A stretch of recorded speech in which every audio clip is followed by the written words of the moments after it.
I mean, is Cooper Rush worth 2.5 points? I would hope Quinn Ewers put up a decent stat line against Arizona State. If he didn't, we have a real problem. You can say the same thing about Creighton. Okay, they had the one good game against Kansas at home. When Toast talks about the kicking market, it's like some earth is flat shit. Andy, true or false, this is going to be a dog walking. Dog walking. This is my dog walking of the day. I think it's going to be very ugly. Dog walking. I think this is going to be ugly. Hey, get the sauce. What's up, everybody? Happy Friday morning or Thursday night if you're hanging out with us. We're live a few minutes early, so I'm sure people aren't ready to come on in yet. But obviously, the Ravens-Dolphins game just ended. And what a game it was. If I was to bet that game, I was going over in Dolphins. So I'm very, very pleased that I decided not to bet it. Yeah. Did you have anything in that game? Yeah, I mean, on the show, I picked the Dolphins, but I didn't actually bet the side. It was just... you're in a rock and a hard place. I didn't feel like the Ravens on the short week, road favorite, and the Dogs have been doing so good on Thursday night. But, man, like this Dolphins team, they were trying hard. They were playing hard. They did not quit. They're just that moronic. They're just that dumb. Like this team, 4th and 1 and then a false start into a missed 35-yard field goal. Like that's the entire Dolphins season. In a nutshell, I had some Ollie Gordon props. He was getting a ton of snaps. He was getting the workload. And then, of course, he gets injured. I had a Isaiah Likely anytime touchdown. He was the one mother effing Raven tight end who didn't catch a touchdown pass. It was, and the game was just brutal to watch. Like it was pretty clear, like early in the third quarter, okay, this team just sucks. And the Ravens, yeah, I mean, I don't even think the Ravens played like a great game, at least for their standard. They just didn't mess up. Malik Washington fumbled twice, and they just kind of were like, all right, you want to give us the game? We'll take it. So, yeah, kind of just a bad game. It wasn't really even that entertaining to watch. Yeah, I think it was pretty much the worst case scenario for McDaniel because, I mean, in the first half, probably should have been about 17-7 Dolphins at halftime. I mean, they were Miami was clearly the better team in the first half, and the pivotal moments was just how do you make the decision to go for it instead of kicking the field goal? Would have been 14-9 with all the momentum. You make the decision to go for it. And then the play call. Yeah. I'm not even the type of person that I can't call plays better than Mike McDaniel. I get it. Like he knows way more about football than I could ever hope to know. But I don't even understand. Like I would like to just ask, what was going on with that play? How do you call a 4th and 1? You call a fade to the running back against the best defensive player in the NFL? How is that the call? So the decision to go for it and then the play call, and I felt like the worst case scenario for McDaniel there was for them to lose in embarrassing fashion at home and poor decision making be one of the lead stories. That's just it doesn't get worse than that. Yeah, has any coach ever survived the paper bag on the head of the fan base? And so it was just it was an unmitigated disaster by the Dolphins. Their play calling was kind of fun and interesting, those scripted plays to start the game, and then of course they just keep just self-inflicted wounds left and right. Incredibly undisciplined. I mean, Malik Washington 2 fumbles, insane. So you're never going to win like that, and I think he's probably fired tomorrow morning, but we'll see. Yeah. I mean, it was a good night for me. I actually won my biggest bet of the year tonight. Really? What'd you have? Tulane UTSA over. It was my only bet of the night. Was Tulane UTSA over, and it was. I say it tongue in cheek. It was my biggest bet of the year by accident because I placed a big bet on it. I forgot that I had already bet it at open, so I actually bet it. I've been there. Yeah. So where you check both ways. Where you check the account and you're like, wait, I was on UTSA, right? And then you look in, you had fat fingered Tulane. You're like, fuck. Yep. Yeah. Or the other way, where you accidentally bet it twice. That's always nice. So sometimes the gambling gods shine upon you, Sauce. Yeah, they hooked me up. It was my accidental biggest bet of the year, and I don't delete them because when I place a bet, everyone gets a notification to their phone, and some people tail immediately. So I don't I just let it rock. Like, all right, I guess I'm in big on this. Yeah, it's meant to be. Yeah. And then the other note I had for the game was it turned out to be a moot point. What a horrible call on that illegal block where the dude fell down. Like, he fell down. Yeah, Ollie Gordon just slipped, and they called this tripping. Then Ollie Gordon's yelling at his running backs coach as the guy sitting on Ollie Gordon anytime touchdowns. Like, well, he's not getting back in, even though he didn't do anything wrong. And it was a huge play that they mitigated. So yeah, I mean the refs were kind of bad too on top of everything. Yeah, it was that might have been it for McDaniel. Yeah. All right. So we got 4 games on the board. We agree on all of them except one. Okay. I'm always excited to see which one we don't agree on. You made it. I can't believe you're betting the Chiefs. That's so bad. That is so wow, bad. okay. Bill, that's such a Bills game. But we'll get there. This is one I tend to agree with. So you're on Chicago. Yeah, give me the Chicago Bears laying 3 against the Bengals. If you look at like any sort of that, and this is not like, hey, I'm in love with Caleb Williams. I think the Bears offensive line though is legit good, and I think they've been a big part of their recent success. Obviously they hit the speed bump there against the Ravens. That was a weird spot for them, but I think this offensive line is going to be able to push around this Bengals defense. And I think, if it's Swift, great. If it's Monangai, Roshan Johnson, whoever they want to put back there, I think is going to have a bunch of room to run around. And then on the other side, Joe Flacco dealing with this AC joint sprain in his throwing shoulder. It sounds like they're going to shoot him up and he's going to play. But if you're a 40-year-old plus quarterback dealing with that as your throwing shoulder, or Jake Browning coming off the bench, that is something I want to fade here as a Bears backer. And I think the Bears defense can hang around with the Bengals. And I think that was a pretty deflating loss there for the Bengals against the Jets. So yeah, give me the Bears laying the 2.5. I really like what I've seen out of their offensive line so far. Yeah, their offensive line has played well, and we don't really look at the Bears as an offense that runs the ball, but the last 3 games, 5.4 yards per carry, over 48% success rate per rush. The Bears are starting to run the ball, and yes, they played the Commanders, the Saints, and then the Ravens, who aren't the strongest run defense. So they played 3 bad run defenses, but couldn't it also be plausible that, this is a Ben Johnson team. Maybe they just needed a few weeks to get it go. I don't even think it's crazy to say the Bears might run the ball down the stretch here. And it doesn't even matter if you think the Bears can run the ball or not, because they're running the ball in this one. Cincinnati gets steamrolled up front by everybody. Like you said, we saw the Jets offensive line consistently winning those battles. We saw Justin Fields have an efficient day throwing the ball. Yeah. Table set for the Bears to have a real nice offensive game here. A little worried about the weapons. Swift is a little banged up. Roshan Johnson, DJ Moore missed the practice. Roma Dunst, their weapons are a little banged up, but I think most of those guys are going to play. We'll see. But it almost doesn't matter because Trey Hendrickson is probably the most important player on the Bengals defense. I think we can agree there. Also, Logan Wilson is a real damn important piece to that defense as well. They both haven't practiced this week. So the Bengals defense, already terrible, might be missing both of those guys, and it's hard to envision the Bengals defense making stops. They look terrible. And on the other side of the ball, I'm a little worried about Cincinnati's been running the ball last couple games, and I don't trust the Bears' defensive front. But at under a field goal, especially you tell me that that Flacco might not even play, or if he plays, he might not finish the game. It's his throwing shoulder. You don't take that lightly. So, no.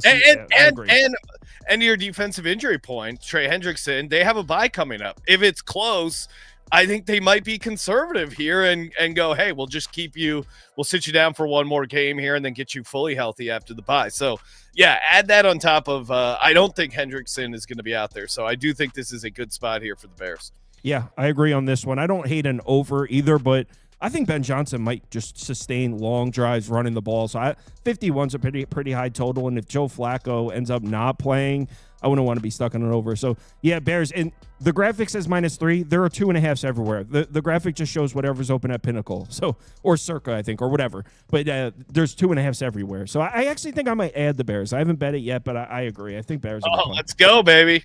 Bear down. Yeah, we agree a lot. We're going to be agreeing a lot early. Okay, let's go.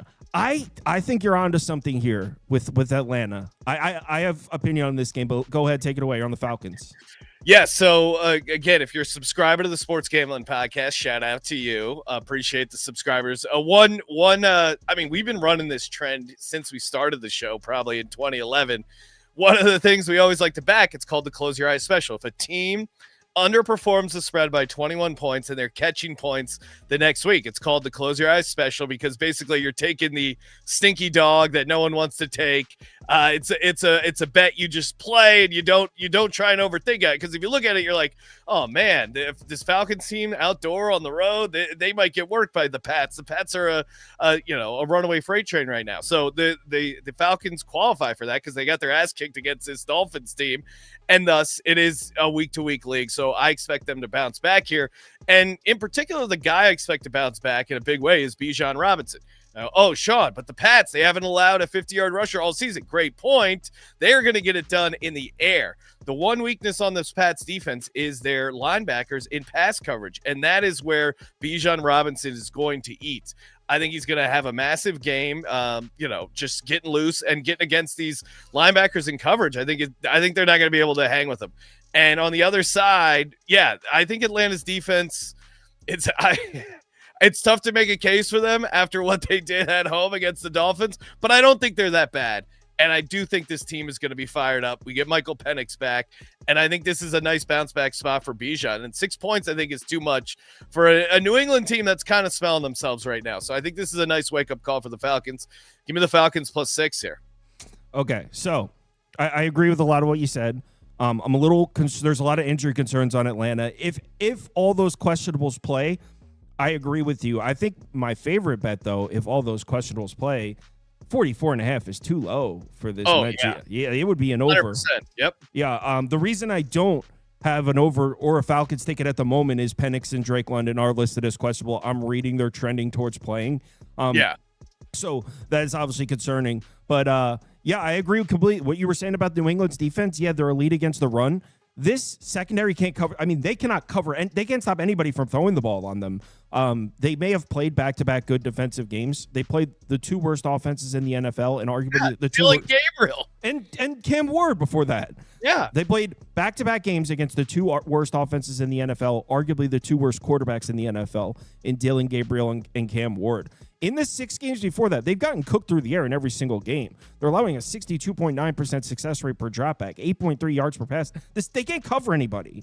So that it may have been masked a little bit in the last 2 games when they played 2 bad offenses. But if Penix and Drake London are out there, they're going to piece the Patriots secondary up. I think the Falcons will move the ball no problem through the air in this one. Now, there is a slight chance of rain, but it should be all right. I think the Falcons are able to move the ball on the Patriots. Now, as far as the Falcons defense, it's tough to make an argument against Drake May because he looks so good. But I will say this Falcons defense has kept a pretty clear pattern.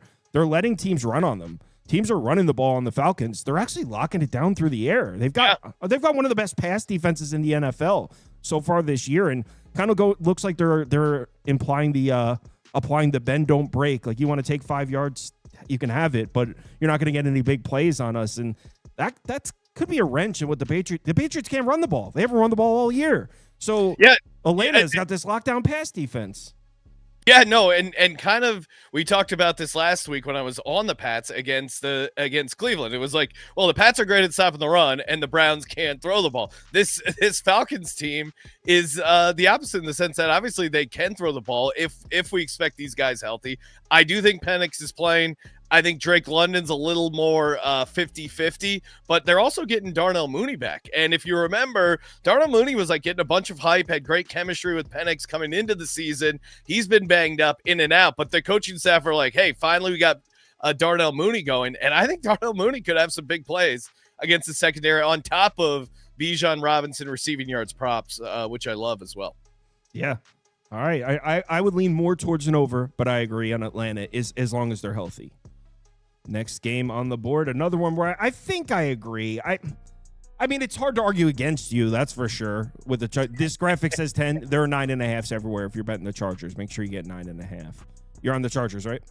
Yeah, I mean, the Titans are 4-21. I mean, Sauce, this is like Jordan in his prime of not covering, and I don't want to look back on this season and go, shit, I could have bet more money against the Titans, because last year I was the stubborn, quote unquote, sharp who was like, yeah, this line is inflated. This is actually a good spot to be on the Titans. If you look at their advanced metrics, they're really pretty competent team. Will Levis is out. That might be an upgrade. And I talked myself into them way too much. At some point, I finally pulled the plug and said, they're auto fake. Get out of here.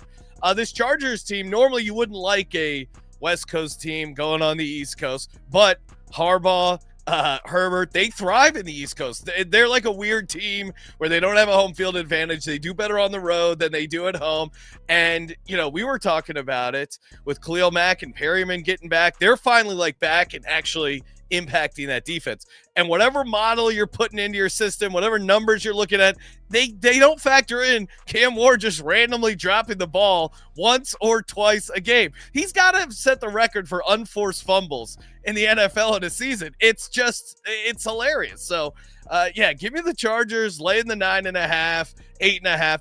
They're gonna steamroll this team. They're gonna pound the rock with Vidal late or whatever they need to do. And this Titans team is just ass. So give me the Chargers. Well, with the injuries to the Titans defense, I'm not sure how they get off the field. It's the problem. Justin Herbert's been playing fine. When the Chargers were going through that lull, the problem was the pass protection, the defense, and they're a lot healthier in those departments now with Joe Alt back and the defensive players, like you said. The Titans secondary is a mess. I'm not sure if Jeffrey Simmons is even going to play. I don't think he is. And your point too, like they're coming off the mini bye from Thursday, and that Vikings game, I was skeptical that Joe Alt and Pipkins there would be like 100% or be like, productive there in pass protection, but they were. So you give them extra time even more off that Thursday mini bye. I think this is just a smash spot. Yeah. Chargers also have the best third down offense in the NFL. I just don't see how the Titans defense gets off the field with the injuries. But I guess I'm a little worried that the Chargers defense played one good game. I'm not going to ignore how the previous 5, they got steamrolled on the ground. And I do think the Titans can run the ball in this game, which is a little bit concerning. Kind of throws a wrench into laying 10 points on the road. I mean, the Titans, in their last 5 games, they've played 4 of them on the road. And Houston, the Raiders have a tough run defense. New England has one of the best run defenses in the NFL. And I kind of think it might be a buy low on the Titans run game. I'm not sure if I think his Chargers run defense is very good. And I don't want the Titans sustaining 4 or 5 minute field goal drives, screwing everything up. I'll say Chargers are over. I'll put Chargers up too. But I don't. Yeah, it definitely wouldn't be the Titans. That's for sure. Well, and I get it. You're applying sound, reasonable handicapping logic of not wanting to take a 10-point road favorite, and all that makes sense. I think this Titans team is the outlier of all outliers. 4-21 ATS the last 25, and the market's trying to adjust. I just still think it hasn't. This should be 13, 14 points, and I'm dead serious. This team is bad. They have talent, but they just have no ability to coach. And then with Jeffrey Simmons out there, or I don't think he's going to be out there, they're just going to be a complete sieve. So, what about this angle? Mike McCoy, interim head coach, former Chargers head coach. Yeah, revenge game. Yeah, I don't know. They don't seem to be getting up for Mike McCoy. If you saw Cam Ward yelling at Mike McCoy, Mike, let's go for it. I mean, 4th and 4 punting when you're down 17 at midfield against the Colts. That's lay down stuff. So I get why it's scary to lay 10 on the road with this Chargers team who have had some moments where they've overlooked opponents, etc. I get that, but this is the Titans are horrible. Yeah, I do think the Chargers score on every drive. So I would go. That's a good formula. Yeah, Chargers are over is how I would go. It really comes down to if you're a believer. The Chargers did just play a great defensive game against the Vikings. So are you like, okay, let's erase the previous 5 games because now Mack and Perryman are back and those games didn't happen. But they looked really bad before that. So. Yeah, no, I mean, the counter is what happened in Miami where they let Miami, an inferior team, hang around and they needed kind of a miracle to even get that win. That was a Miami team that's much more talented than the Titans, that at least had a pulse. So, yeah, and they're healthier now defensively, so. Now we go to where you're. Dude, this is Bills all the way. But the look ahead was -2.5 Buffalo. What the hell has changed? What's changed? What's changed in the last month that all of a sudden I got a Bills +2.5? That's outrageous. Go ahead. Yeah, I mean, to me, and I could have been talked into the Bills, and I certainly see the logic in the Bills. Like, the formula does seem, hey, Bills win the regular season game, Chiefs win in the playoffs, which is a nice, reliable formula. But to me, that Ed Oliver injury for the Bills is a massive injury that is going to make a huge difference in this game.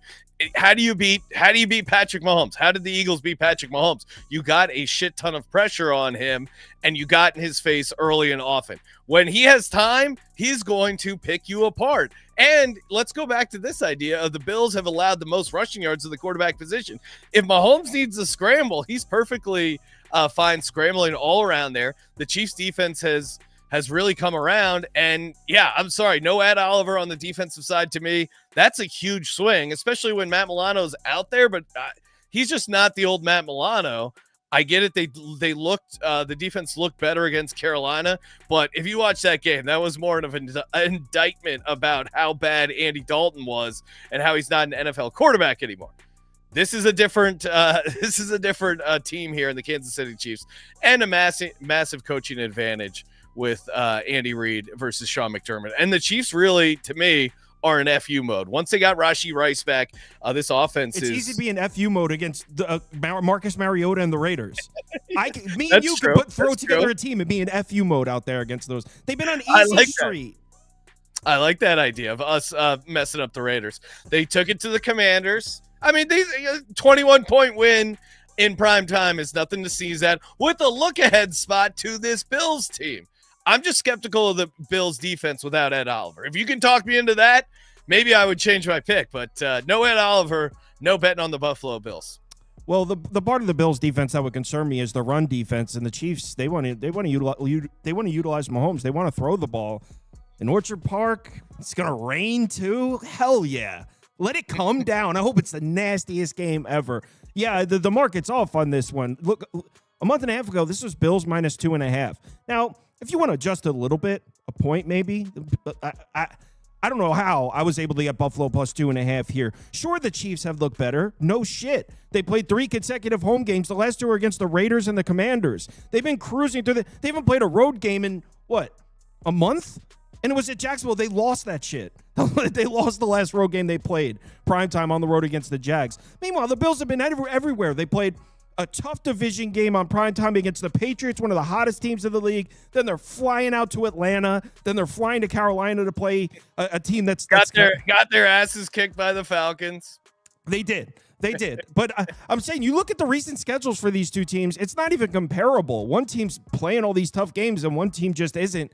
And to adjust the gap between these two teams because of that, I think is just crazy. The Bills have the Chiefs are coming into this one on a short week. Yeah, this is the Bills. Josh Allen legacy day here. Bills be up on him. Mahomes throws a pick 6 in this game.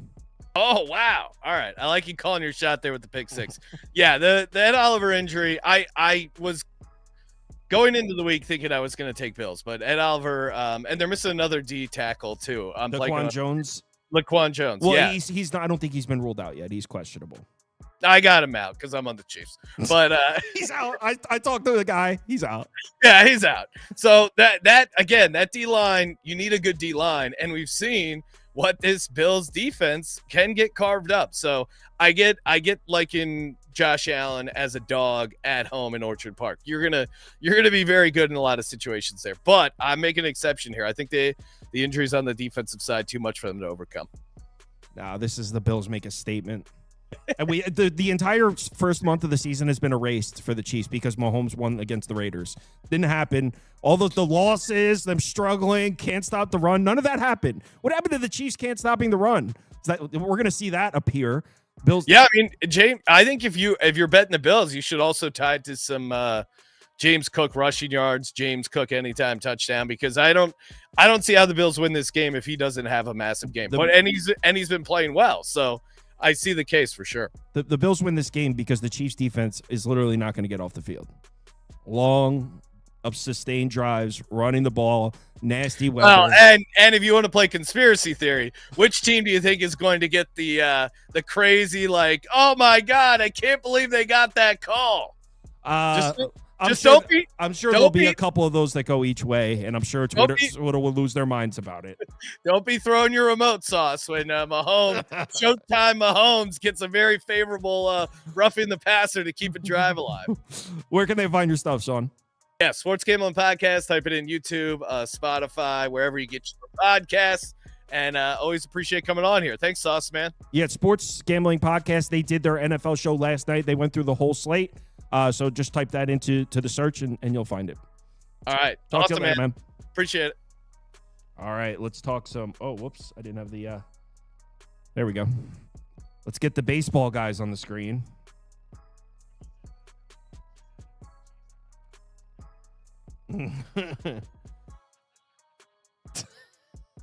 TV Jones comes on flexing a Packers hoodie. All right. I don't know. Does he think anyone gives a shit about the Packers? So no one can hear him? No, he's best team in the NFL. Best team. Here we go again. Toast, your camera's is so low. Out of the playoffs. That's what Dan says every year. All right. Well, we're in let me shrink Trevor's camera, dude. I was gonna say, man, my face looks gigantic. All right, we're in what game are we into this shit? Game 6. Game 6. Spoon, give us the rundown. What's going on in Game 6? This is going to be a huge game for both teams here. Toronto with a chance to close this series out at home, and it feels like if they don't get this game, the Dodgers are probably going to get it in Game 7. This line opened up, I saw minus 135s. It's around minus 140, just about fair price across the board. I think that's about fair, but being that it's on the road, I think this is a spot where I'd rather just wait for the Dodgers to go down 1-2-3 in the first inning and get them at a plus money price rather than paying that little bit of juice there. That's what I'm going to do in this game. I'm going to wait. I about guarantee first, second inning. I also looked at this total, 7.5. Temperatures are going to be in the 40s. This roof's going to be closed. I think this is going to be a pitcher's duel. I don't think we're going to see a ton of runs. I have a strong lean to this under. So Dodgers live and under. Yep. Toast, what are your thoughts on Game 6? Do the Blue Jays actually have a chance, or is this just a Dodgers miracle comeback? Yeah, I think the Blue Jays have a chance. You can put the Dodgers up for me, though. You can get it at 135 on ESPN. I don't know if I actually bet it. If I do, it will be small. I do want to focus on probably player props and these lineups. But a couple things for me. One, it's do you or do you not believe that Yoshinobu Yamamoto is the best in the world? Because that's what he's going to have to do, as he's done already twice. We've seen back-to-back games with complete games. If he's able to do that, obviously both those weren't against the Jays, but again, if he's able to do that, then obviously the Dodgers have a chance. I don't know if he throws another complete game, but I do know that they have Roki behind him, and I think that he's good for 2 innings. So you're probably, as long as you get 7 out of him, you probably see Roki in the 8th and the 9th because he hasn't had to work. I don't know what to I would agree with Spoon on the under. I don't know what to expect from Kevin Gausman. Obviously, the Dodgers got to him kind of early in the first game. They got a run early, and then they didn't do absolutely anything. And that's kind of been the story with this Dodgers offense. They kind of didn't. I mean, they kind of got some lucky runs. It seemed like in Game 1 early, and then nothing really after that. And then obviously they ended up getting killed. And then ever since then, their offense hasn't done anything. I know the Monday night game on the 27th in the 18 innings, they scored 5 runs. But I mean, this offense looks so bad right now. And I know, I mean, we've made a lot of money with the Dodgers, and even with this postseason. But it's still Kevin Gausman who's been pitching really, really good. And again, like I said, it's not like they got to him a whole bunch the last time they saw him, but it would only be the Dodgers for me. I know that Springer's going to be back in the lineup, that they've already made that announcement for Toronto. Take that for what it is, but I just have a feeling that the Dodgers, this series feels like 7 games to me the whole way. So it would only be the Dodgers for me. I'm very curious to see what this line does, because I have a feeling that there's a lot of people that are going to want to bet Toronto, and deservedly so. This Dodgers offense looks absolutely piss poor right now. So, yeah. We have TV Jones, who has referred to himself several times throughout the years as a Blue Jays whisperer. No one took him seriously when he said it, though. TV Jones? Nobody did, and then look where we are. We World with the Blue. Hey, I mean, shit. Anyone else believe in this team other than me? No. You also believed in the Brewers. I was going to say, Okay, I think the Brewers should have won that series. Let's be 100% I'm not doing that. You can't claim 14 MLB teams and then celebrate flex when one of them claim. You say I claim these teams? He's cornered the market. He goes, look where we are. I have an AL and an IL team, all right? Sue me. I don't even root for the BJs. I just, this year they were my team, we were a little cold-shouldered to each other to start the year. But come to the end of the year, we were best friends. I was the Blue Jay whisperer, and nobody can deny that. Yeah. Nobody. So are you sticking with your favorite team here in Game 6? Now, look, Toronto's been playing great.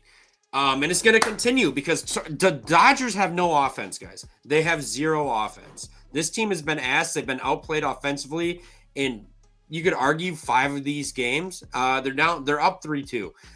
They went to LA, won 2 of the 3. Now they're coming home. Everyone's going to see Yamamoto. Oh my God, back-to-back complete games. This guy has been, Trevor. This guy has been the greatest thing since sliced bread. It's over tomorrow. Dodgers are getting to his ass. Toronto's getting to his ass. Yep, he's not going complete game. There's book it. He's not going to complete game. The Blue Jays will get to that bullpen. Blue Jays have been playing far better. Mookie Betts, Freddie Freeman, lucky walk-off home run. Shohei Ohtani, other than the nine base game, kind of poo-poo. This whole offense has been just terrible. Toronto's hitting up and down the lineup. It ends tomorrow. And if they don't win tomorrow, I'm hammering them on Saturday because they are winning this series at home. The Fraudgers are not winning this World Series.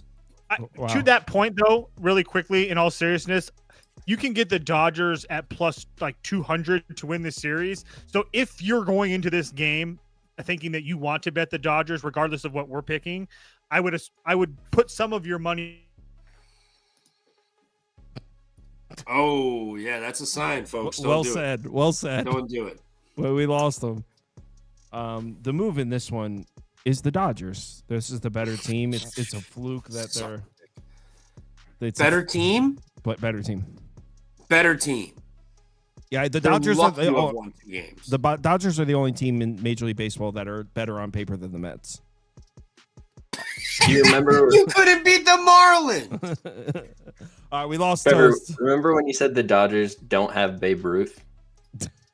Yeah, right before Shohei Ohtani went on like one of the biggest postseason, like 3-4 game stretches there. Everyone wants to suck this guy off. He's a gambler. He's a degenerate, and doesn't that make you like him more? He's juicing. This isn't Barry Bonds and Mark McGwire. I don't want steroids in my game. Get this out of it. He's cheating, and the MLB will let it happen because they care about the international market more than integrity, and that's just sad. This is just nonsense. All right, let's talk college football. You guys have a good night. You too. Utah's free on Saturday. Utah. Good luck, guys. I disagree with that. All right. Duck. Well, What's happening, man? How was your weekend? Good. Good to hear. Yeah. Good weekend. Decent start to the week this week. I don't know why my camera's so dark. You know what? I can brighten it up. Hold on. Can you? I think I can, yeah. Let's I'm checking my settings as well, but my settings. There we go. look Check it normal. out. I got you. Let's go. Yeah, I don't know. But tonight, And I got my lighting and stuff, so I don't know what's the story with the camera. I'm not sure. But I actually won my biggest bet of the year tonight, but it was accidental. I accidentally posted it twice, but I had a Tulane UTSA over. I can't believe that total got bet down. They score 50 points every single game in the Alamo Dome. Yeah, I had UTSA on the money line tonight. I had Coastal on the money line too, but I had UTSA on. Oh yeah, was it because of the Halloween stuff? A little bit of Halloween stuff, but just absolutely save your spots, save your season type of spot for UTSA. I listened to the Jeff Traylor presser, and he was just so pissed off with the attitude, the effort defensively. And he made mention, he was getting agitated with the media just for asking simple questions. And he said, like, dude, I don't know what to tell you, but like our intensity sucks. Our energy sucks. Like whatever you're feeling, I'm feeling. If I could fix it, I would. But their ass is going to tackle this week in practice. Like we're hitting the tackling dummies. We're hitting the sleds. We're hitting the gauntlet. Like they're going through it this week. And that was absolutely all I needed to hear. It's like, okay, if you're going to ratchet it up this late in the season, you're going to blow the doors off these guys in the dome. It's the Roadrunners. Meep. Well, actually, that wasn't the one I was asking about because I was also leaning UTSA. I'm wondering how you got to Coastal money line because with the quarterback situation, I didn't know what to think of that team. Yeah, a little bit better with Samari Collier in at quarterback after the defeat. He can't really throw it, though. He can't really throw it. Yeah. Yeah, I mean, they looked better, though, and more explosive against App State and really did step up against Louisiana Monroe in the downpouring rain. The total output wasn't exceptional, but what they did in game against Louisiana Monroe was impressive. Different team with Collier in there at quarterback, and I thought Marshall was just a complete fraud. I thought that they caught Old Dominion in a spot where they were looking ahead to James Madison, and then Texas State gave that game away. I think Marshall is complete turds. They may not win a game the rest of the way. Yeah, I could see that part. I thought the same thing about Coastal. I thought they both kind of fit that description. But, and I'm here to tell you right now, Tulane is such a fraud. They were so lucky to beat South Alabama. They were so lucky to beat East Carolina. They were so lucky to beat Army. I'm going to call it right now, Tulane. If we're live, put this in the books. Tulane is going to lose at Temple outright. I don't care what the line is. Tulane will lose. Yeah, Tulane is going to lose at we're still in play for the regular season win total under 8.5. They're going to lose next week, and they're going to lose at Temple. I could see that definitely. Yeah, Tulane is not impressive. But speaking of the AAC, we got one queued up right here. There's two games that we're about to talk about where I have a side I'm considering. And I told myself, if the cosigns, I'm betting it with you. This is one. I'm thinking about taking the plus 14 with Rice. Already in pocket. 14. You can find some 14.5 out there. I'd feel a little better about that. This could be a key hook, but you've got Memphis off of that absolute turd performance no-show against UAB. And then in a spot where they have completely saved their season, saved their championship aspirations, saved their playoff aspirations, come from behind win in the fourth quarter against South Florida. Big emotional win. Well, who do they got on deck? They've got Tulane coming to town next, and they've got a short week. They're going to Houston. It's Halloween. Rice is at home. They're going to be juiced up after a big win against UConn. Rice was able to show a little flash in the passing game, something that hasn't been developed so far this season for the Owls under Scott Abel. But coming out of the bye week, they clearly had put some stuff in there with the pass game. And I just think that Rice can truncate down the amount of possessions. I think that they can move the ball a little bit. Memphis is the better team.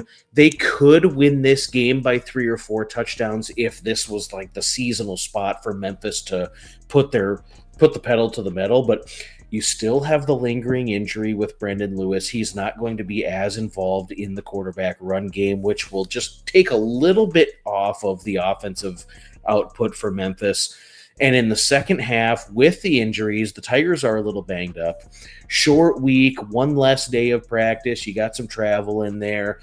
You get up by 7, 10, 13, let's call it 14. You go find the 14.5 because they're out there. You get up by this margin in the second half. You're just grinding this clock away and trying to get the heck out of Houston with the win. I just don't see any reason to extend the margin here. I could totally see a scenario where it's just 4-minute offense the last 8-9 minutes of this game. No reason whatsoever to run it up. And I think Rice can do a couple of things defensively to cause a little bit of problems for Memphis. And that offense for Rice is just starting to get a little bit better. You start to see a little more time in the seat.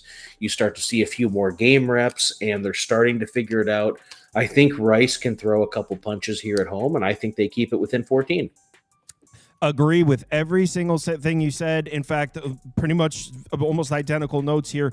He was talking about how it's kind of not exactly a sleepy spot, but a little bit of a, I guess you could use the word sandwich. Here it is on the screen here. This is Memphis' remaining schedule.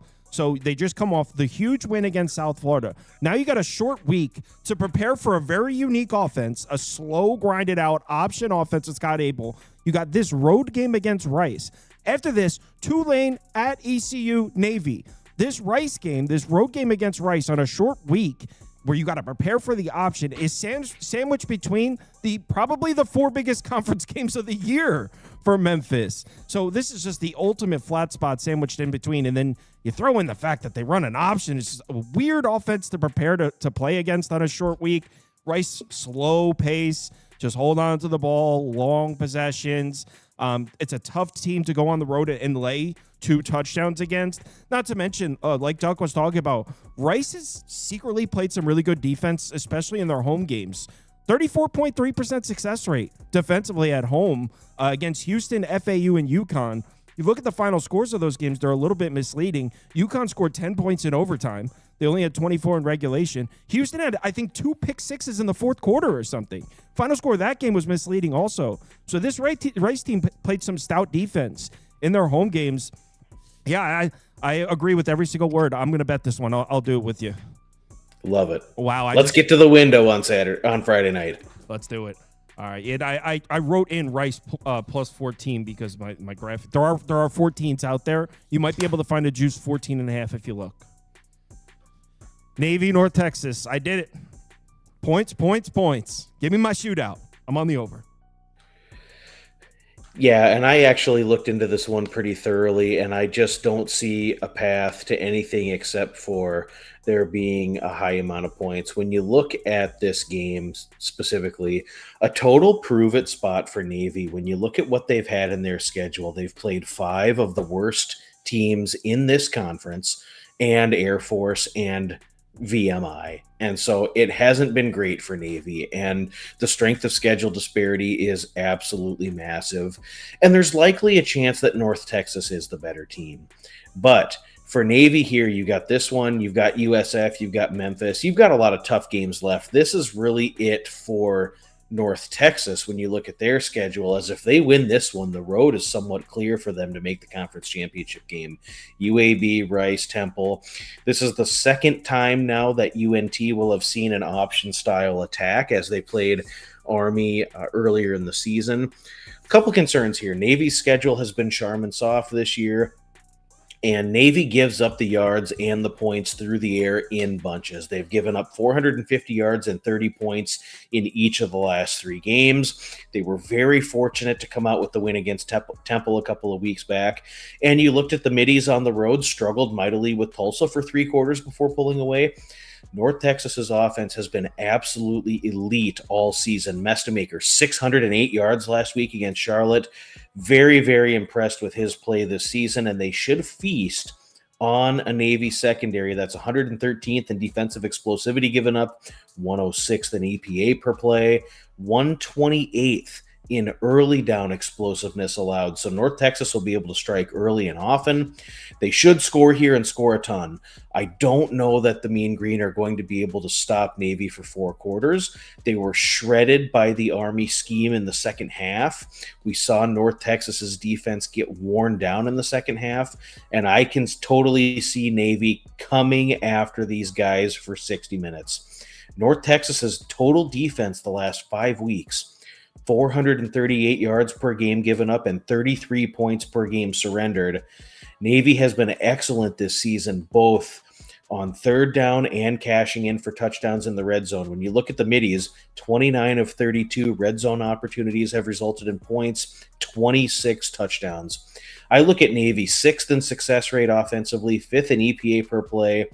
This is, again, the second time that North Texas has seen the triple, but it's a little bit of a different nuance with it being the wing T. And again, they couldn't stop Army in the second half. The Army game ended up with 83 total points. We're getting a total here at 63, 64. I think this is an over game, and my official play here is Navy over 28.5 points. They've exceeded this point total in every game this season except for one. I think both of these teams are in the 30s. So you got Navy team total over. Yeah, I agree with that. And then, again, another game where I have very similar notes. Army 387 yards rushing when they played North Texas a few weeks back. I believe I was talking to you last week or 2 weeks ago it was last week when I took the FAU Navy over, and I said, I think I may just blindly take the over in every Navy game where they play a team that throws the ball because they can't cover anybody. This Navy secondary, if they pressure the quarterback a decent amount, but if the quarterback has a pocket to throw from somebody will be open for this Navy secondary. In North Texas, I mean, Mestamaker threw 608 yards last week. He might throw for another 600 in this one. North Texas averaging over 54.5 points in their last two games, but the Skylar Cassidy North Texas defense narrative kind of died, like Duck was talking about. They're not playing the best defense recently. They've struggled against the run. Unlike Army, Navy is more of an explosive offense. I think we're going to see big plays back and forth. Yeah, I had over 65.5, I think, or 63.5, whatever it was, in the Navy FAU game. They're over 70 points in that one. I think we'll see over 70 points again. Over. Love it. Yep.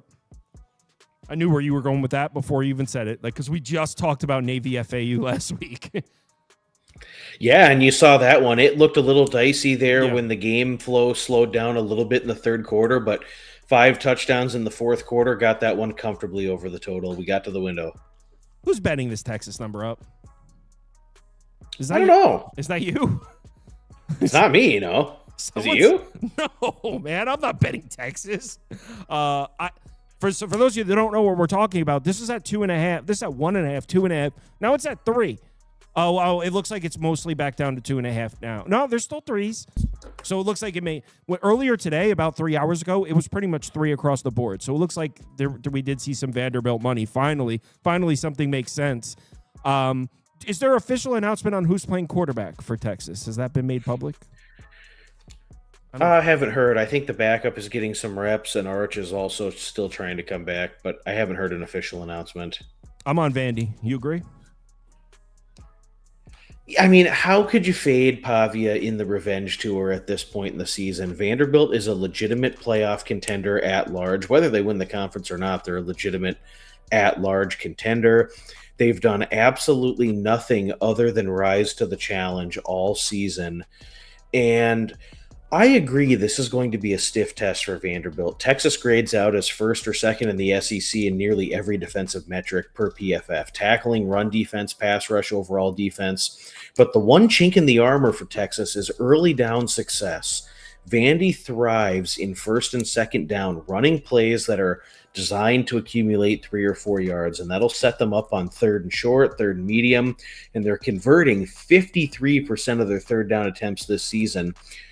And it's because of the early down success that they've had, and very few times this season they've been put in third and long. So I think Vandy can sustain drives here. I think they'll have sound execution on third down. They really have to get – they have a tight end that's 6'7" and 255 pounds, Cole Spence. They've got to get him involved on third down. He's such a game changer, a mismatch nightmare that will cause problems if they can find him. And if he goes off for just even 5 catches for 60 yards, it'll be so huge for Vanderbilt. We saw Texas's offense come to life a little bit last week, but look where this team was at in the middle of the third quarter against Mississippi State. Down 17, drawing dead.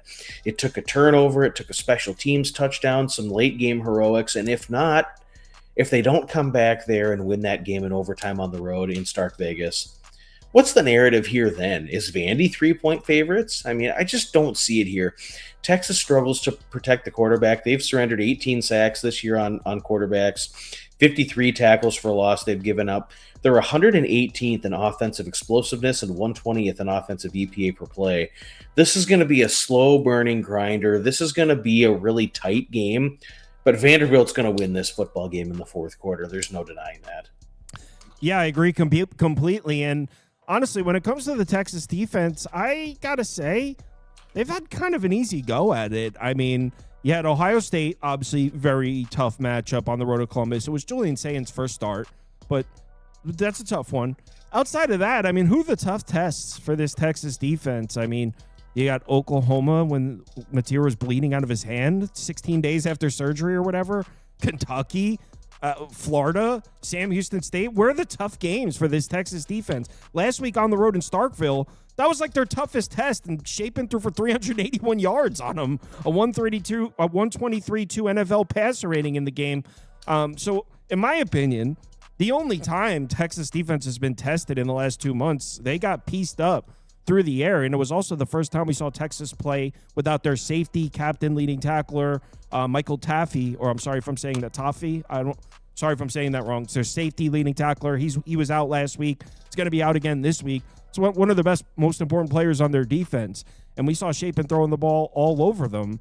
In fact, like Duck said, they were, I don't want to say lucky, but they were very fortunate to win the game against Mississippi State. The way Vanderbilt's offense looks, I mean, shout out to Missouri. They did a great job defensively, but no one can get this offense off the field. And based on what we've seen, unlike Texas defense, Vanderbilt has been through the ringer. We saw them go on the road to Tuscaloosa and average 6.3 yards per play with over 46% success rate. They shot themselves in the foot a couple times, but that was on the road in Alabama. They were able to move the chains. So I think they're going to be able to move the chains here on the road in Texas. And Texas offensively, regardless, we don't know who, like we talked about, it's not 100% certain who's playing quarterback. Maybe Sark's speaking really positively about Matthew Caldwell. Did have turnover problems last year at Troy. 8 interceptions and 7 fumbles. He only started like 6 or 7 games at Troy. He was actually the backup. He was Goose Crowder's backup at Troy last year. Maybe you can. It's not that Arch has given you a ton of production out of the quarterback position. Vanderbilt's defense isn't anything great, but based on what we've seen from Texas offensively, I don't trust them. If Vanderbilt scores, do you trust Texas offensively to answer? Now Vanderbilt might be missing an edge rusher. Snyder left the Missouri game injured. He's listed as questionable. So maybe that's that's what people are saying. They're like, they don't think Vanderbilt's defense is good and that Texas can score. But Texas is averaging 2.62 yards per carry in their SEC games. It's got to be Vandy. I can't believe that this got up to 3. Yeah, and I still just don't think the public can wrap their head around power rating Vanderbilt as a top 10 team. There's just no other way to say it. And Texas's offense is systemically broken, and it's not going to get fixed this season. The offensive line play is not nearly proficient enough to continue to protect Arch Manning, and he has not developed this season the way people thought he would. So as long as he's at the helm and the offensive line continues to give up the negative plays, they can't run the football very well, they're not explosive, I just don't see this team being able to do much here. And frankly, this season is probably one where I could see Texas ending up in the Peach Bowl. I mean, you got Vandy, you got Georgia, you got Texas A&M. This is 7-5 written all over it because the Horns are just not good offensively. Yeah. Based on what we've seen, the offense does not look strong. This is the second, for those of you listening, we moved on to Fresno, Boise. This is the second game where I said if Duck cosigns, I think this is a one-score game, man. I want to take the big number with Fresno. Are you with me? I am not. No, I think Fresno State gets absolutely run out of the place here, and I'll tell you why. On the milk can rivalry? Yeah, it doesn't matter. This defense stinks. They really struggle to convert on third down. They're a mess at quarterback, is Fresno State. They just got smoked last week against future Mountain West champion San Diego State, I will say. EJ was benched in favor of Carson Conklin, who threw 42 passes against the Aztecs, 2 interceptions, just 4.3 yards per pass attempt. Fresno State has completely abandoned their identity. They love to line up in 12 and 13 personnel. For anyone listening, that means 1 running back in the backfield, 2 or 3 tight ends. getting the tight ends involved in the run game, running some play action off of that, and then throwing to the tight ends in the intermediate pass routes. They completely abandoned all of that the last couple of weeks. Now you look at Fresno State, the third worst rated defensive team in the Mountain West. They're going to get this corrected. Nick Benedetto is a great defensive coordinator. He has won every single step of the way, most recently in Northern Illinois. This defense will get turned around in time, but this year with this personnel, they stink. 120th in overall defensive success rate surrendered, 116th nationally in finishing drives, 118th in early down success. The Bulldogs have allowed over 5 yards per carry in each of their last 2 losses. Boise State is 9th in pass play success rate defensively, so Fresno's not going to be able to throw it. They've kind of gotten away from this power run game. Boise's actually 16th in overall defensive success rate. You look at Fresno State the last 2 weeks, a combined 9 out of 30 on third down and a complete goose egg in the red zone.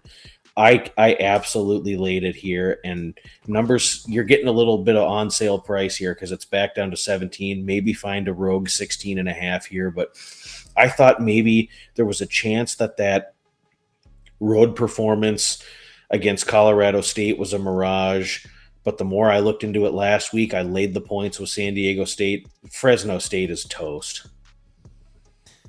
All right. It was a rough game against San Diego State. Fresno recently made a quarterback change, and they got shut out in his first start. But this is not a freshman or anything. This guy started at Sacramento State last year. This is a guy with starting experience. It is the milk can rivalry. And did you know that Fresno is back-to-back milk can? Well, actually, one of them was the Mountain West Championship. So they've beaten Boise back-to-back times, Fresno. Obviously, this is a new Fresno team with Ents. But this Boise State team, man, all right, so first of all, I don't know how good I believe their defense to be. I know the numbers look pretty good, but if you actually take a closer look, it's all driven off of turnovers. In games where they only force 1 turnover or less, they're allowing over 32 points per game, over 7.1 yards per play. The games where they played good defensively are the games they ripped a lot of turnovers. I don't believe this Boise State defense is that good. But honestly, what Tuck said about Fresno State's offense, they do have situations here at the quarterback position. I'm not necessarily expecting Fresno State to go off offensively. On the other side of the ball, yeah, sure, Fresno State's defense has struggled a little bit, but Boise State missing their top 2 receivers, or 2 of their top 3, however you want to phrase it, Chris Marshall and Ben Ford. Ben Ford's out for the season. They haven't been able to run the ball much. In the last 5 games, Boise State 4 yards per carry, 35.2% success rate per rush. I think Boise State's offense is going to be pretty predictable here, missing their weapons. So rivalry, I think we might see a trick play or 2 out of Ents. Yeah, man, I want to take the plus 17. Well, plus 17.5 is available. Milk can, 3 in a row for Fresno. So, I mean, you get triple revenge for Boise on the blue turf? It is triple revenge. Yeah. I wanted to go Fresno there. And no EJ? Well, EJ was not hurt. He's benched. I didn't even think he was that bad, though. I don't really. Is there any reason behind that? I don't think he was that bad. Coach's decision. Texas Tech, Kansas State. Speaking of outright, Kansas State's winning this game, dude. Well, I will say that when I saw this line come out 7.5, it looked very enticing on Kansas State. I was on Kansas State last week. I said they would win the game on the field against the Jayhawks. It was really never in question. But when you look at this matchup for Kansas State, let me just pull my notes up here quick on this one. Baron Morton's not as good on the road. He's not as reliable on the road. Kansas State still getting priced like they're the team from weeks 0 through 4. They're not that team anymore. They're playing at a higher level. The defense has been rock solid. Texas Tech, we don't know if that run defense is still quite as strong since losing the defensive lineman. I'm not expecting Kansas State's offense to do much, but I do think Texas Tech's offense is going to struggle here. Go ahead. So, Kansas State, 91st in overall defensive havoc. They do have 18 sacks. 4 of them came last week. 4 of them came in the opener against Iowa State. just 10 sacks in the other 5 games. Can they get enough pressure here? And Texas Tech's defense, the Big 12 leader in sacks and tackles for loss, 26 sacks registered, 55 tackles for loss. Texas Tech defensively, 4th in defensive success rate, 6th in EPA per play, 30th in havoc. You cannot run on these guys. The season high for rushing yardage surrendered by Texas Tech this season is 103, and they're allowing 2.1 yards per carry on the ground this season. So now, when you factor Kansas State not being able to run the football, you're going to task Avery Johnson with being stressed to make plays with his arm against the best pass rush in the Big 12 and the best coverage unit in the Big 12. That's going to be trouble. I mean, Kansas State 88th in offensive pass EPA per play, 63rd in pass play success rate, 102nd in explosiveness.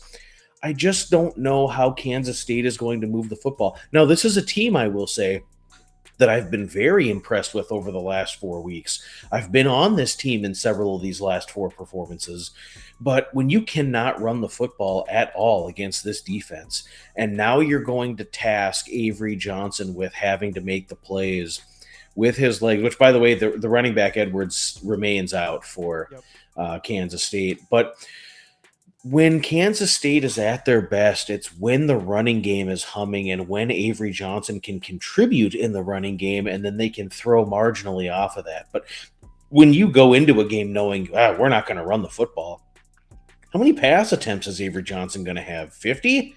45? Well, how many completions is he going to have, and how many turnovers or turnover-worthy plays is that going to result in? I just don't think that this quarterback has developed as a proficient passer in order to move the ball against Texas Tech's elite coverage unit. And oh, by the way, this front seven, which is probably the best front seven that the transfer portal could buy. I mean, this front seven is elite. Kansas State just won't be able to do what they want to do. Very similarly to how when Kansas State played against Kansas last week, the weather really affected Kansas's play calling and Kansas's ability to throw some of the sideline passes to the running back out of the backfield as an extension of the run game. Well, Jaden Daniels couldn't throw the football with the wet ball and couldn't make that throw, and they couldn't use that as an extension of the run game. They were just out of sync. I think Kansas State will just look out of sync here because they can't run the football with any propensity. So it's going to be Avery Johnson having to make plays. And if you think he can do that against this secondary and against this pass rush, yeah, you're getting 7.5. So I thought it looked enticing as well. I'm right there with you. I almost wanted to hit the submit button on Kansas State. And then when I really looked into it, this bunch is not going to be able to protect the quarterback or run the ball. I don't necessarily disagree with that. What the heck's Texas Tech doing offensively? You think they're going to be able to run the ball?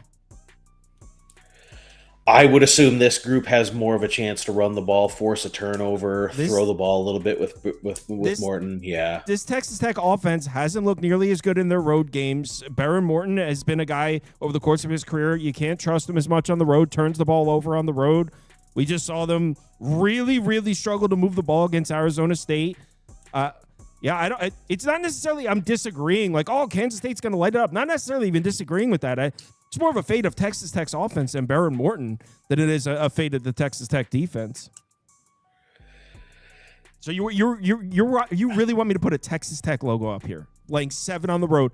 By the way, a team that won in 12 in again their last 13 matchups. They haven't won a game in Manhattan since 2008. This team owns them. I laid 7. I found a 7 flat. I laid it. Put it up. Bar tab bet. I'll put it up. Head to head. Let's go head to head. I'm gonna make sure I get a good screenshot of it for Twitter too. There you go. Yep. We'll do a Subway footlong sandwich on this one. All right. So we're head to head on this one. We'll go head to head. Next up. Interested where you're gonna go on this one. This is not a game I was expecting you to text to me, but sure enough, Oklahoma State, Kansas was in the text message. Looks like Zane Flores is coming back for Oklahoma State. Did I read that correctly? Well, and I think the thought was that Hejny was also possibly trying to come back here, but I don't know if he's going to be ready. I think I read probably not. Yeah. But you talk about an absolute spot for Kansas to lay the wood And I think that they could score on every single possession. Oklahoma State's defense has just been Swiss cheese the last several weeks. They've given up 40 points in the last 5 games. Each game they've surrendered at least 40 points, 39 to Houston, but 45, 41, 49, 42. This team cannot stop the run to save their life.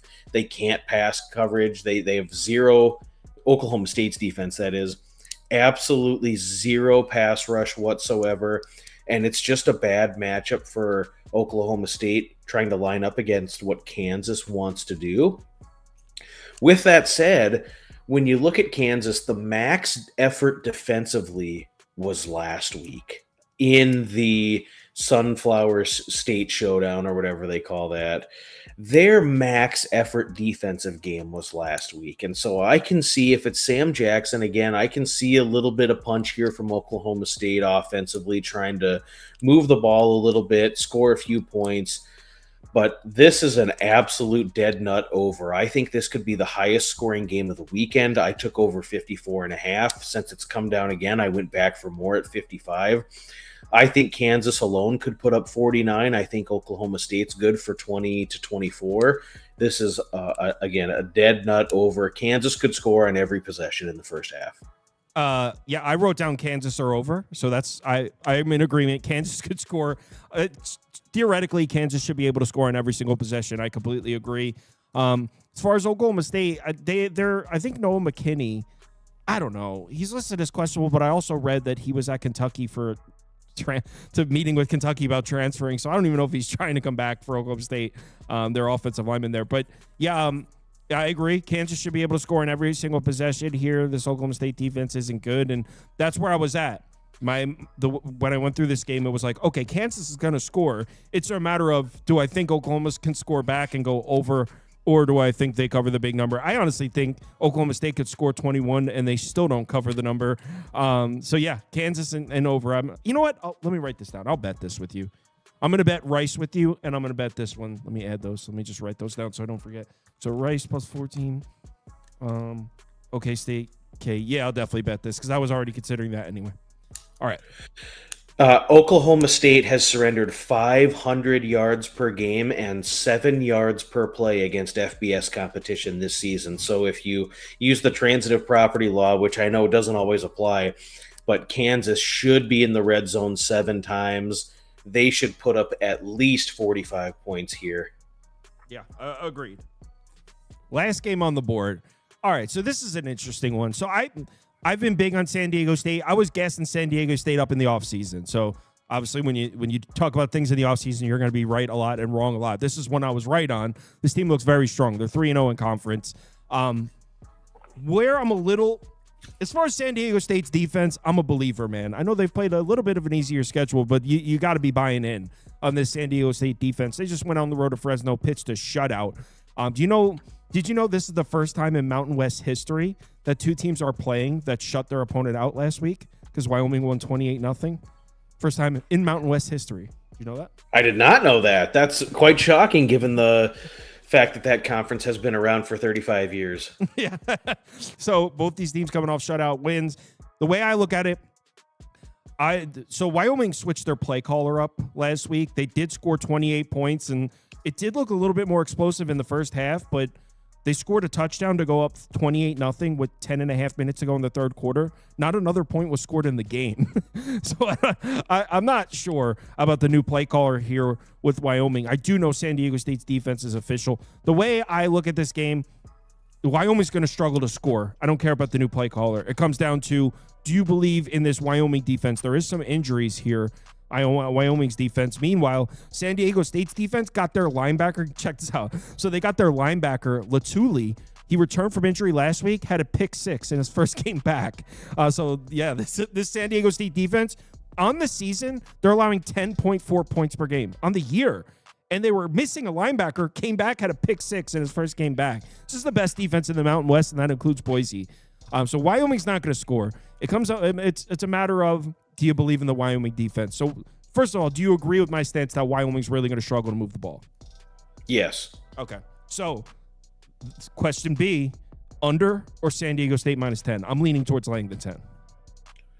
Biggest play of the weekend for me. Laying the 10. Let's go. And another one. I'll do it.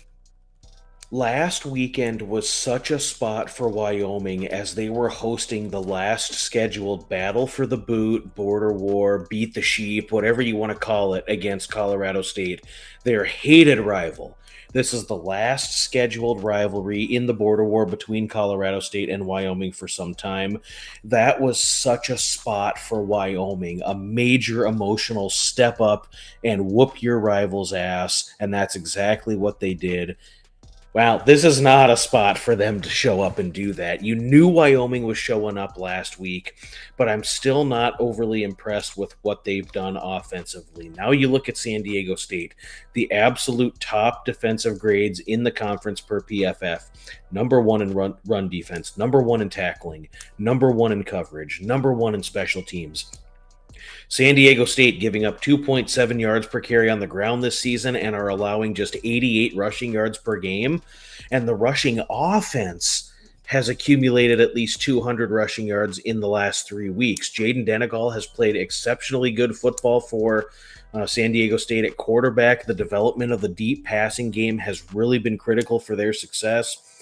Wyoming has no pass rush, 131st nationally in defensive havoc.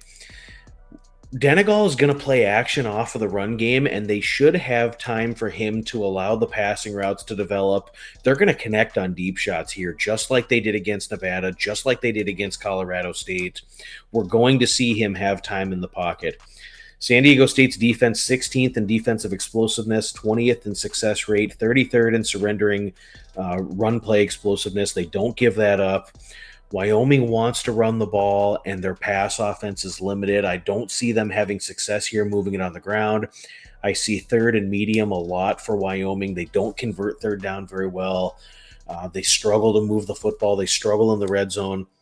And just mano-a-mano, I think San Diego State's coverage guys are better than Chris Durr and Jalen Sargent, who are Wyoming's two best receivers. This is just a downer spot as well. They came off – so a lesser rivalry for Wyoming is Wyoming against Air Force. They came off that. They came off Colorado State. You just played two of your biggest rivals that you have in your program. And now you got to go to San Diego State where they're allowing 8 points per game. And as a matter of fact, they gave up 24 to Colorado State, did San Diego State, but two of those touchdowns were in garbage time against the backups with the game already decided. Colorado State had 10 points through 3 quarters. So when it matters, San Diego State is allowing absolutely nothing at home. This is, again, my biggest play of the weekend. I absolutely did not hesitate whatsoever, laying it with the Tex. Wyoming did just lose a corner too. Miller. He has been ruled out. When I read it, it was looking like it wasn't going to play. I think he has been ruled out, and this is new. He hasn't missed a game yet this year, and one of their other corners has been wearing a cast on one of his hands. They're like third or fourth corner. Their defensive tackle might miss a second straight game. This is where I was hesitant. So I'm in agreement with every single thing you said. Where I was at with this game is I'm either laying it with San Diego State or taking an under. This is where I was a little hesitant. San Diego State might be without Bostic, the receiver, again, and he might miss another game. He missed last week, which, okay, the offense maybe is fine without him, but you know what? They had a pick six to win 20. Without that pick six, they only scored 16 points last week against Fresno. So, and also Wyoming's defense has kind of been playing really well. They're allowing less than 5 yards per play in their last 4, 20.8 points per game. And they played UNLV, San Jose State, Air Force, and then Colorado State. Okay, Colorado State's terrible, and that shutout is skewing the numbers a bit. But Wyoming's defense has actually been playing pretty well. So I was a little hesitant on laying a big number at San Diego State if I'm not sure if they could consistently move the ball. But it is their homecoming, by the way. San Diego State homecoming here. I'll lay it. I'll do it with you. I was already considering that or an under anyway. All right. Duck, where can they find your stuff? I'll get to that in just a minute, but I was looking at the chat here and somebody had an FCS question, so I just wanted to get to that real quick because we do have a faithful listener who was asking FCS football, and you know I love that. Somebody was asking in the chat about Tarleton State at Abilene Christian. Tarleton State is a very, very good football team. They have an exquisite quarterback in Victor Gabales.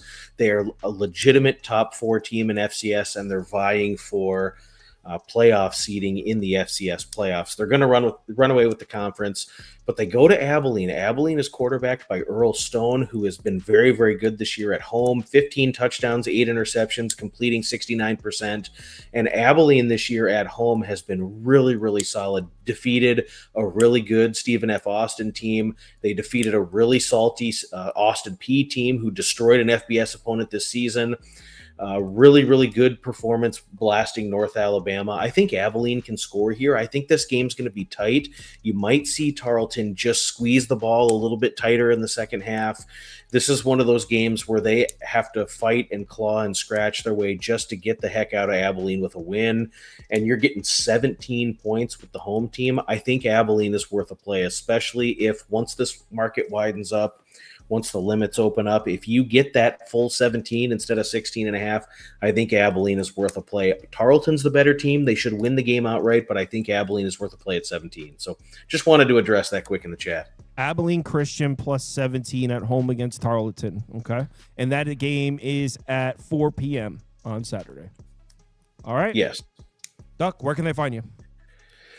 All right, Action Network. So I do the G5 Deep Dive podcast, which drops on Wednesdays on Spotify, YouTube, Apple. That's with the Action Network and Michael Calabrese. We do a Friday live show at 2 p.m. on YouTube. We do a Saturday morning live show. I co-host the BetUS live show with Kyle Hunter and Scott Sadenberg on Tuesday and Wednesdays at 1 o'clock Eastern. And I'm on your show at midnight every Thursday night. Yeah, and we'll be continuing that through college hoops. Yeah. We're getting the college basketball schedule together. We got a good group for college basketball. Once we get into January, we'll the December college hoops are tough for me, but we'll be getting into it. Definitely doing some college basketball stuff. Everyone, enjoy your night. Make sure you bet responsibly. Yeah, I'll be up for a while. It's I got to finish. There's still a few games I have to do notes on for Saturday, so I'll be up for a while. Hit me up if you need me. Talk to you guys tomorrow.